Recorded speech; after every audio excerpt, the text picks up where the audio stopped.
Tonight, I am going to image a star and gather data as part of a citizen science program. I'm gathering data to help determine whether this is a exoplanet around this star. Also, the data will help determine the orbit and information about the exoplanet.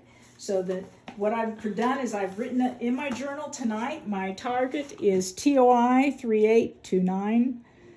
And this has been determined by the SETI organization, who is a nonprofit that stands for the Search for Extraterrestrial Intelligence. They work with NASA and the European Space Agency on things like planetary defense, asteroid tracking, exoplanet research, and a whole bunch of other things. So I have my target. I have the location where it is in the sky and right ascension and declination. My duration, which all this information was provided to me by the SETI organization, of 4 hours and 49 minutes and 8 seconds.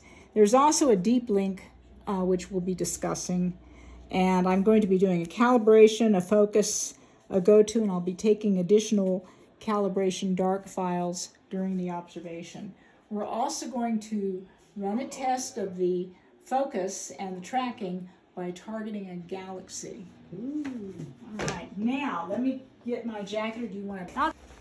What I've got is I'm going out to, are you recording? I'm going out to a remote observing site. I have one of these little steps. I'm going to use that to sit on so that I can focus the telescope. I have my flashlight. This is the tripod for the Unistellar telescope, and the telescope's in this backpack, and you will get to see it after I get it out of the backpack.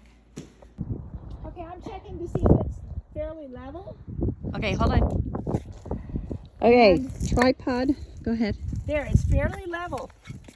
And so I've set up the tripod. Whoops, let me get it right in the middle. It's got a little bubble level here. Yeah, it's level enough. I guess I could adjust it a little bit. Bubble right there. Yeah, Not happy about this wind. And explain about the window. The reason window. why you don't want to do astrophotography in the wind is it sets up a vibration in your camera, and also it sets up, noise in the atmosphere. You don't want that. You just don't want it. But we're going to try setting things up, and I'm hoping the wind dies down. The weather report said the wind would be calm, so we're going to do it. Okay. Now, I'm sure we can image the galaxy in the wind, but as far as taking the wind has to die down if we're going to do the exoplanet measurement. Okay. All right. This is the telescope. I'm going to put it here. I'm going to lock these things in. Now, you notice the lid's on here. Oh, come around this way. Come on the other side. There's a power button here. We're going to turn the power button on. Here. Now, I am going to we're letting that power on. And what I'm going to do is I'm going to do a calibration measurement, and then we're going to go in. See those lights? I got to go into the kitchen and pull the blinds so that the light doesn't cause a problem. What we're going to do is completely block light from going in this tube, and we're going to run a calibration. And what that calibration does is if I get hot pixels, I'll know that's from the internal workings of the telescope and not, so that way we can subtract it out later. Okay, now, come over here and you're going to look at what's on my phone. I don't know if you need your light on for this. Let me turn this to a red light. Should I still record? Yeah, you can record, but I'm not sure you need that light. Well, because you're going to be doing my screen here. I'm going to show you. We're going to open up the Unistellar app. I think I have to turn it off and then turn the light off if that's, but I mean, it's taking a, oh. Okay. Well, basically this is the Unistellar app. I'm going to connect to my telescope. It may be connected. Okay. And I am connected. It automatically connected Bluetooth to the telescope. And now I'm going to do a calibration real quick. Let's see. Oh, they changed the menu. There used to be calibration right on the top. They've removed the this is a new app. They updated the app. I'll tell you what, we'll do. Yeah, they changed it. Okay. Okay, well anyway, Okay, how about now? I mean, Okay. I don't see you, that's fine. but okay. We're going to see. You can see now the problem I was having doing this in the dark, because basically, and yeah, please don't touch the tripod. Mm-hmm. Okay. In fact, let me show everybody what I set up. Don't move. Okay. Wait. Okay, go ahead. All right. Telescope's on. I am going to do an orientation. The telescope is going to be using GPS from the phone. It's going to look at the stars. It's going to figure out where it is on the Earth. And without the orientation, it won't be able to point. So I'm starting the orientation right now. Okay, now right now that's what the telescope sees. So I'm just going to leave my phone right here. And you know what? We'll just we'll go inside. Let's go inside and turn those lights off in the kitchen now. Okay? Do you want to explain about the red lights and how important? That's so the klutzy operator doesn't trip over the tripod. That would be bad. It's just really bad, and I usually have 3 red lights. I have more of these red lights inside, but at night you don't want your vision disrupted, so you use a red light, and it's just easy to trip over a black tripod in the dark. Okay, so basically the telescope is far enough away from the house that I have trouble getting the signal in the house, and since it's a 4-hour observation, or almost a 5-hour observation, and it's cold as hell outside, I want to be able to monitor it from inside. So we're going to put this router up on the wall, or Wi-Fi extender, to get the signal into the kitchen. So that's where we're going. So that's it. You can cut now. Now, I think it's still trying to figure out, yeah, it's still in progress. It hasn't figured out where it is yet.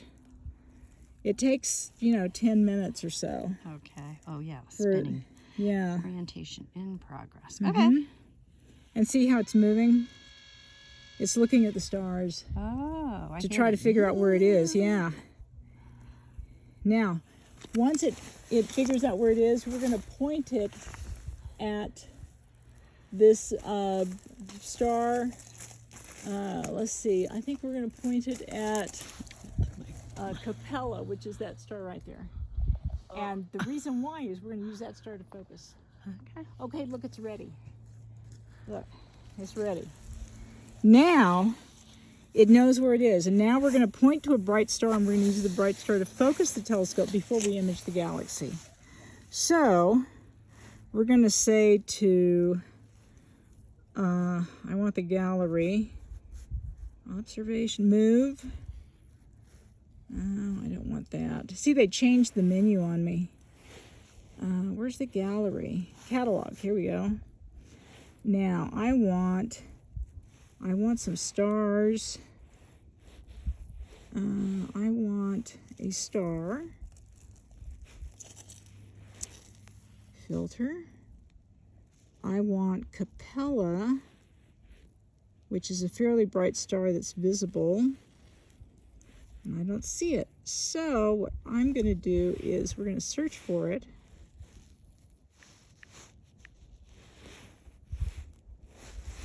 Go to. I'm just going to point over there.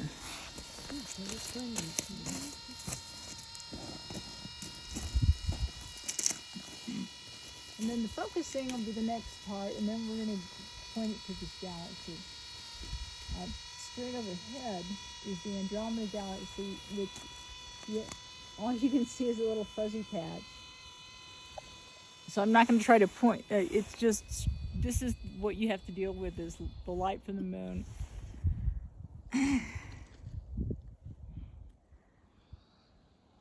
Let's see, it's still trying to get there.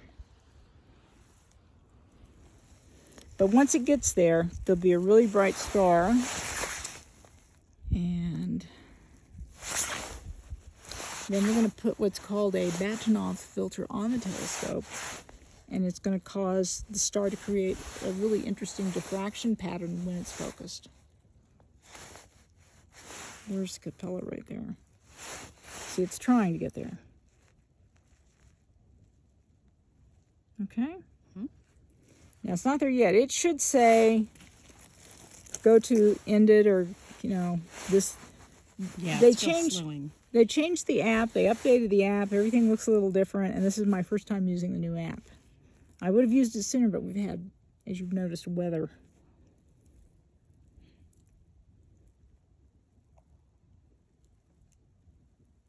Yeah? Okay, go ahead. It's focused. So what we're going to do is we are going to come over here and get the Batonov mask so that we can put that on the telescope. Whatever, everything they make for the telescope is black. So you have see this? Look. See how that looks? Mm-hmm. This mask? Mm-hmm. And we're going to stick that on the telescope. Now, Without kicking the telescope. without kicking the telescope, and now I'm going to... Oh, and hence why you have it on this nice pad of bricks. No rocking here.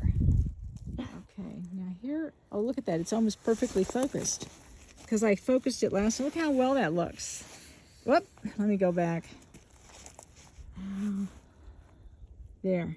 Now, what you really want is you want to see a little dot in that diffraction pattern. So what we're going to do is I am going to go to the edit mode here. And we're going to reduce the gain right here to about 20 decibels. Wait a minute. They changed this menu and they've made it harder for me to reduce the... I want to change that. Automatic. Oh, I don't want automatic. Automatic should be off. Okay, they changed this menu and I'm having a hard time with it, so I don't know if you need to record my floundering around. Okay, all go right. ahead. I had trouble getting the slider to work for the game, but look at that focus now. That is perfect. See that dot in the middle and the bars? That looks pretty damn symmetrical to me. So that's what I would say is focused. You see the dot? The way I could see that is I had to reduce the gain on the signal because there was too much light coming in. And when you say the bars, like These bars right here on the left. Oh, well, see the three bars? in the middle, those There black. there's three daggers. Okay. And there's a ball in the middle. Right. It's all symmetrical with a ball in the middle. Okay, so that's what we're looking That's what we're looking for. Okay. And actually, I guess maybe I could move that bar in the middle a little to the left, but it's good enough for me. I'm not going to mess with it. Normally, you would touch, there's a dial on the bottom of the telescope that you turn to adjust it. I should show you that. Okay, I'll show you that. I'm going to turn it. You watch what happens. Okay. Oh, I'll get down on my knees down here. Okay, watch what happens when I turn this. Oh! What did you do? See? Look at that. It's not symmetrical anymore. Uh-huh. I'm going to turn it back.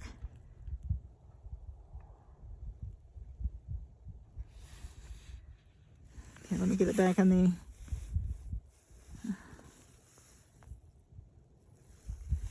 Man, I really messed it up. Okay, that looks good. Okay, so It's in everything's focus. symmetrical. It's in focus again. And man, I'm going to have to go get my heated gloves. Okay, so now we're going to put that back on automatic. I'm going to take this mask off. And we're going to point to the galaxy now. And we're going to go inside and get warm while it images the galaxy. Now, they changed this app. Oh my goodness. So now let's go back to the catalog. And we're going to pick galaxies. Filter, and they have all these NGC numbers, which it's triangulum. Let's see, let's do triangulum. It's M33. We're going there. Now, once it gets there and it starts, we're going to go inside and let it do its thing for 20 minutes. I think we'll try to connect inside. Okay. You see, after you're out here for a few hours, my hands just feel awful out here. Okay, let's get warm. It's done. And we're going to go back to image and to watch. You go here, see it says watch. And now we're going to go on observation. And that's the sky. And see, you can't see much, can you? No. Now we're going to hit this enhanced vision, and it's going to start what's called stacking. It'll start stacking an image, and it takes an image every 4 seconds. And so it's going to save all of those images and start stacking them on top of each other. Look. Mm-hmm. You see the galaxy starting to form right there? Yeah. So, I say we go inside now. Okay. And we're just going to let this thing cook.